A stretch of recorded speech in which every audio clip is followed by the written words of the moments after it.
League One predictions. Sunderland to win it all?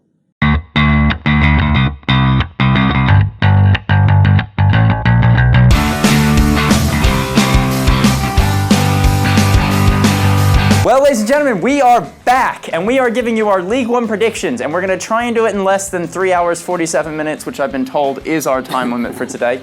My name's Tom. This is Ian. Hello. And I hope that, Tom, you have done more work on this one than you did with your League 2 one, which you can check out right there, where you pretty much pissed me off and left me to do it on my own. Yeah, I'm going to join in on this one, but only a little bit. Really quickly before we get started, please go have a look at GRANDSTAND BETTORS. They are a fantastic tipster website. We are very happy to be working with them. And yeah, have a click, have a like, have a subscribe to everything. Without further ado, we're Gilding the Lily. In 24th place is Bury. Bury. They got promoted last season. They had a very good year, but off the field problems have really dogged them. Recently got a 12-point deduction, so similarly with Bolton, they start well behind the pack. They face a winding up order. Recently they said that they might be getting out of trouble, but they look a mess. They've hardly got any players. Loads of people have come in and just picked off their players. I can't see them having a good year. Neither can I. In 23rd place, we've got Bolton Wanderers, another club in financial straits. 12-point deficit, is it, to come into the league? Yeah, they've had to cancel friendlies recently as well because they just haven't paid players in 23 weeks. I mean, this to me is just like, they're two clubs that deserve better. I mean, this is just owners screwing up football clubs, and it's the fans who suffer again and again and again, who are loyal, who will follow them to the ends of the earth and just have to put up with this shit. So I really feel sorry for you Bolton and Bury fans, but we think you're going to go down. That's it. 22nd place, AFC Wimbledon. A miracle that they stayed up last season. They looked dead and buried, and they came through and they won, they got 27 points out of the last 15 games. They had an incredible turnaround for them. They do rely a lot on Joe Pigott, but I don't think they've added a lot of quality to their squad. They surely can't hang on again. It's relegation for me. 21st place is Wycombe Wanderers. I'm sorry, you're also going down. Matt from Grandstand Bettors is going to hate us as well. Sorry. The manager's Gareth Ainsworth. Solid squad. They lack any real quality. They've only brought in one signing and one loan signing, which is a pretty dire sign of a season ahead. Well done, good recovery. They're probably not going to score enough goals to stay in the league. Therefore, we have them relegated in 21st. Keeping their head just above water in 20th place is Rochdale. They replaced long-term manager Keith Hill with Brian Barry Murphy. Last season they conceded so many goals. They conceded 87 goals. They did manage, once Barry Murphy came in, they did manage to win 4 games of their last 6 to stay up. They're not going to have a great season, but they do have Ian Henderson. And where there's Ian Henderson, there is hope. He's better at this than me. In 19th is Southend United, managed by Kevin Bond. Last year in 20th. This year we have them moving up like a rocket ship to 19th place. It is truly... That's progress. It is heady times at Southend United. Get down to Roots Hall, folks. Stayed up on goal difference last year.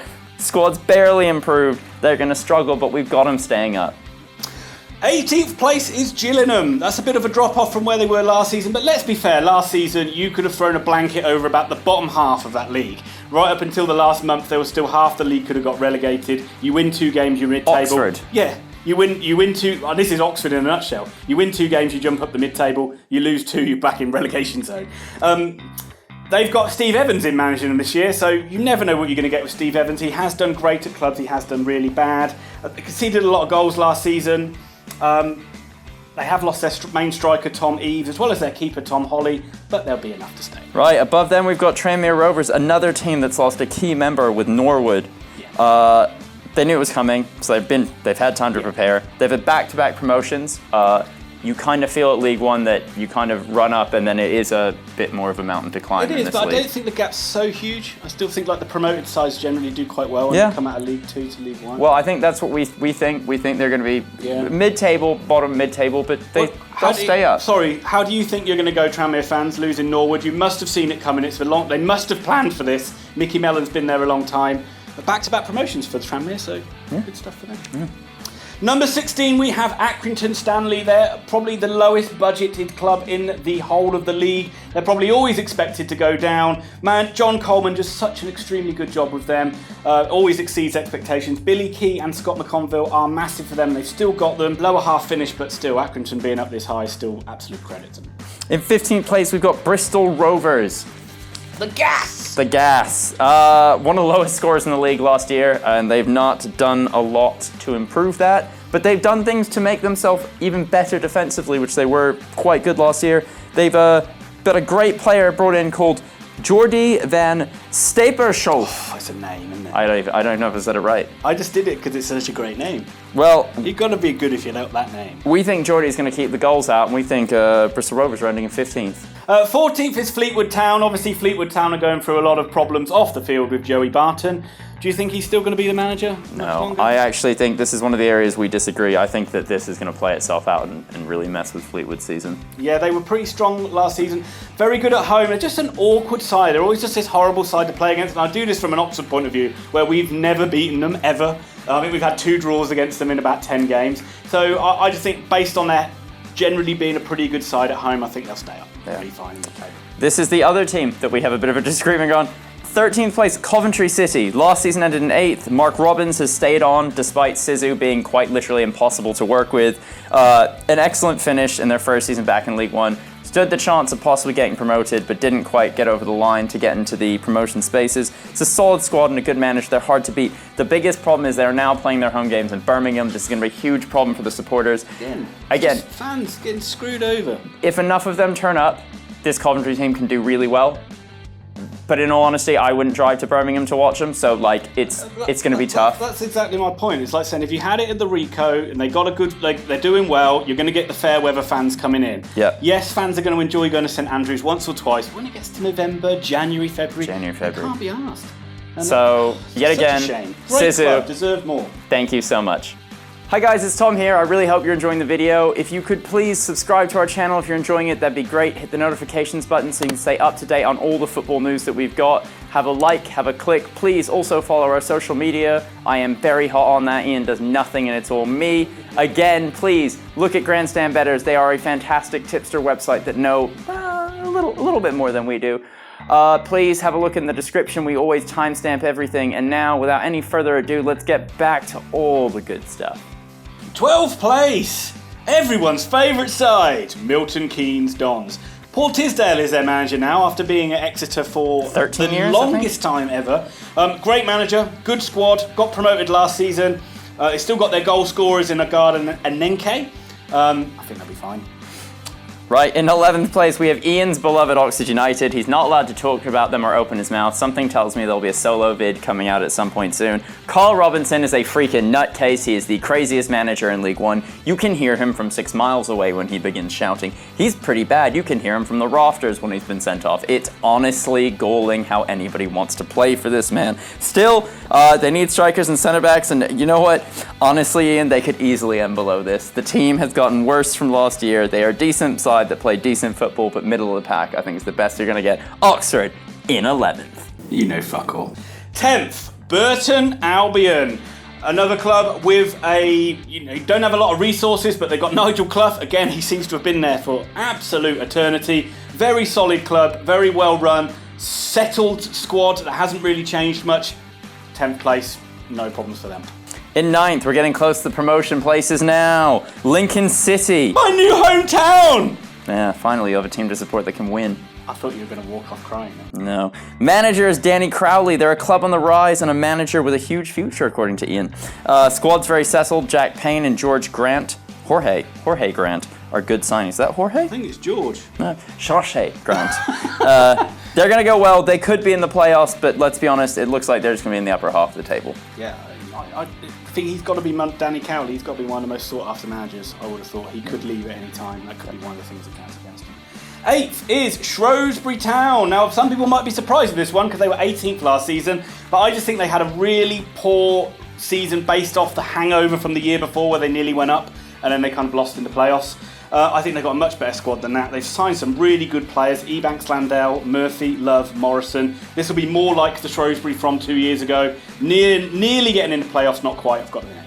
Well, see, we got another team here that might be having a bit of a hangover from the playoffs last year. Doncaster Rovers in 7th, last season 6th, manages Darren Moore, one of the best strikers in the league, and John Marquise. James Coppinger, still evergreen at 38. Nice, a young 38 at that. Yeah. 625 appearances. Last season it was all about he was going to retire, I'm sure it was, and he's just kept on going. He'll keep going for 100 years. No one's quite sure about Darren Moore, but they are a good side, but you do feel like they're going to have a bit of a hangover from the playoff losses last year. Let us know what you think about Darren Moore. What do you think about Darren Moore as a manager? Because he always seems to get, like, everyone seems to talk really highly of him. There might be reasons for that. I just don't know what they are. I just think that, for me, I got worries. I think that, like, he won't be given time. Doncaster will expect to go up this season. If he doesn't hit the ground running, he could be fired by Christmas time. Let us know, Doncaster fans. Bring us in to the playoff places. Okay, so now it's finally a story of a side who are come off the back of all their off-the-field struggles, and things are looking better. In number 6, I've got Blackpool, managed by Simon Grayson. Last season they were 10th, but the curse of the Oyston family has finally been lifted, and new owner Simon Sadler looks like he's kind of rejuvenated everything. The fans are finally coming back to Bloomfield Road. They did quite well last season. I think they'll do even better this season. Playoff place for Blackpool. It's great to have the Oystons out. Just that. Oh my God. Enough said. Just again, they suffered enough. Let this club move forward. Free Blackpool! In 5th, we've got Ipswich Town. Last season they were relegated. We think that they stand a good chance of bouncing back. Paul Lambert's their manager. He loves the lower leagues. He's not very good in the Premiership, but everything outside of that he's actually quite good at. He's a one-hit wonder, isn't he? They only won 5 games last year. They have 5? Yep, no. I didn't realise it was as bad as that. Yeah. But they have signed Norwood from Tranmere. Garbett, who was on loan at Oxford last year, is now on loan there. He was a pretty good player. He was good at Oxford last year. They've cleared out all their deadwood. We're not really convinced that they are going to get an automatic promotion place, but they stand as good a chance as anyone to be in the playoffs come the end of the season. So we've got Ipswich Town in 5th. Yeah. Another side that was relegated out of the Championship last season is in 4th place, and that is Rotherham, managed by Paul Warne. They kind of sit in that threshold, really, that side that's not good enough for the Championship, but probably a bit too good for League One. They've still got like 1 or 2 of their most important players have gone. I think Sammy Ajay has literally gone to West Brom today. Yeah. He's a big loss for them. Sean McDonald and Freddie Lapatu are good signings, though. What are your thoughts on Paul Warne, Rotherham fans? I know there's been some debate about whether he should have stayed or not, and some of you are not too happy with the football you play. Let us know in the comments. Right, Peterborough. Darren Ferguson is back for a 3rd spell in charge. He can't get enough. Yeah, it always seems to do well, though. Yeah. They always seem to end up going up. Ivan Toney and Matt Gooden scored 30 goals last year. They both look like they're going to stay. I love the name Ivan Toney, by the way. We saw Ivan Toney last season. He was a good player. Bloody loved that offside trick he kept trying to play. Hidden ball trick. Yes.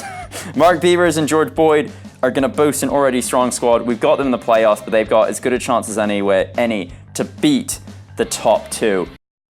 Ian, bring me into 2nd place. The team that is going to be promoted in 2nd place, you can probably guess by the process of elimination, Portsmouth!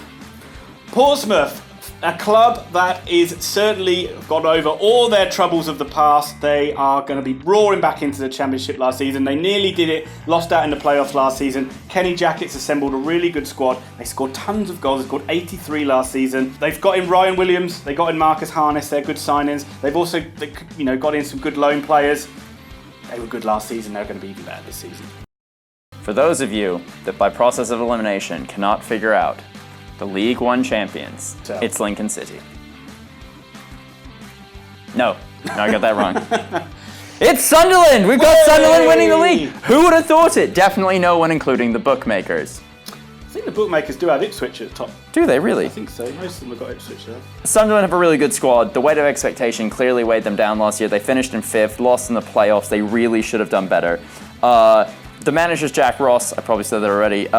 They don't really need a lot of improvements. The real question is this the manager Sunderland want? Is this the best manager Sunderland can bring in? Tell us in the comments what you think, but we have Sunderland finishing top. I just think it was a brave decision keeping Jack Ross. I mean, it would have been, he didn't get them up. They could have easily got rid of him. I just want to know what they think. These 2 sides are 2 massive sides for League One. They've got amazing fans, amazing fan bases. Well done to both of them. Of course, we're going to be right with all of our picks. All of them. And we will see you very soon for the Championship.